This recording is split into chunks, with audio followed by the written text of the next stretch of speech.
কলকাতা হাইকোর্টের দ্বারস্থ বসিরহাটের বিজেপি প্রার্থী রেখা পাত্র। কোথায় কটা মামলা দায়ের হয়েছে জানতে চেয়ে মামলা একই সঙ্গে রক্ষা কবচ চেয়েও হাইকোর্টের দ্বারস্থ বসিরহাটের বিজেপি প্রার্থী রেখা পাত্র। গ্রেফতারের প্রতিবাদে হাইকোর্টের দ্বারস্থ হয়েছেন ধৃত পিয়ালি দাস ওরফে মাম্পি। আপনারা জানেন, কথা বলবো, আমাদের সঙ্গে রয়েছেন আমাদের প্রতিনিধি সৌভিক মজুমদার। সৌভিক, কি কারণে রেখা পাত্র কলকাতা হাইকোর্টের দ্বারস্থ? দেখো, দুটি পৃথক মামলা দায়ের করা হয়েছে। প্রথম মামলা দায়ের করেছেন বসিরহাটের বিজেপি প্রার্থী রেখা পাত্র। তার বক্তব্য হলো যে কোন থানায় তার বিরুদ্ধে কটি মামলা এখনো পর্যন্ত পুলিশ রুজু করেছে সেই এফআইআর এর সংখ্যাটা তাকে জানানো হোক, ফলত সেই মোতাবেক তিনি সমস্ত মামলা খারিজ করার জন্য বা এফআইআর খারিজ করার জন্য তিনি আবেদন জানাতে পারবেন।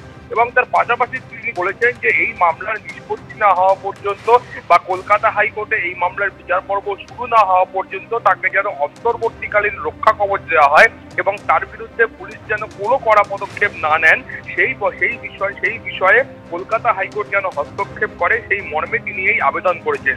দ্বিতীয় যে মামলাটি হয়েছে সেই মামলাটি দায়ের করেছেন পিয়ালি ওরফে মাম্পি দাস। তার বক্তব্য হলো যে তিনি কালকে থানায় গেছিলেন আত্মসমর্পণ করবার জন্য এবং সেখানে যাওয়ার পর তাকে জামিন অযোগ্য ধারা দিয়ে তাকে গ্রেফতার করা হয়েছে। ফলত তিনি অবিলম্বে ওই এফআইআর খারিজ চাইছেন, এই মর্মে দুটি মামলা দায়ের হয়েছে। ফলে এই দুটি মামলার শুনানি আগামীকাল বিচারপতি জয় সেনগুপ্তের এজলাসে হওয়ার সম্ভাবনা রয়েছে এবং সেখান থেকে পরবর্তী পর্যায়ের কি নির্দেশ দেওয়া হয় সেদিকে আমাদের নজর থাকবে। পাপিয়া, ধন্যবাদ সৌভিক।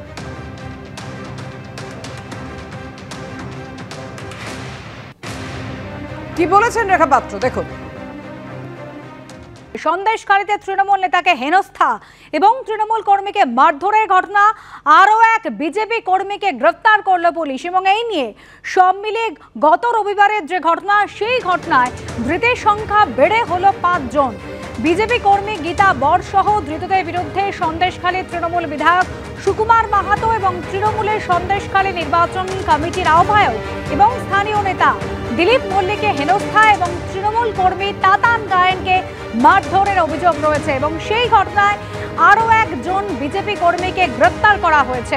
সমীরণ পাল আমাদের প্রতিনিধি রয়েছেন আমাদের সঙ্গে টেলিফোন লাইনে। সমীরণ, এই নিয়ে ধৃতের সংখ্যা বেড়ে হলো 5 জন। একেবারে এই নিয়ে গ্রেপ্তারের সংখ্যা বেড়ে 5 হলো। গতকাল রাতে আরো একজনকে গ্রেপ্তার করা হয়েছে এবং তাকে আজকে বসিরহাট মহকুমা আদালতে পেশ করা হবে। এবং গত রবিবার দিন সন্দেশখালী থানা থেকে ঢিলছোড়া দূরত্বে তৃণমূল নেতা দিলীপ মল্লিক, তৃণমূল বিধায়ক সুকুমার মাহাতো এবং তৃণমূল কর্মী তাতান গায়েনকে নিগ্রহ করা হয়। তাতান গায়েনকে মাটিতে ফেলে মারধর করেন মহিলারা, বিজেপি কর্মীরা এবং সেই ঘটনায় গীতা বর সহ 4 জনকে গ্রেফতার করেছিল পুলিশ এবং সেই ঘটনাতেই গতকাল আরও একজনকে গ্রেফতার করা হয়েছে এবং তাকে আজকে বসিরহাট মহকুমা আদালতে পেশ করা হবে। এবং এই বাকি 4 জনকে এখনো পুলিশ হেফাজতে রয়েছে এবং তাকেও পুলিশ হেফাজতে নেওয়ার জন্য আবেদন জানানো হবে আদালতে।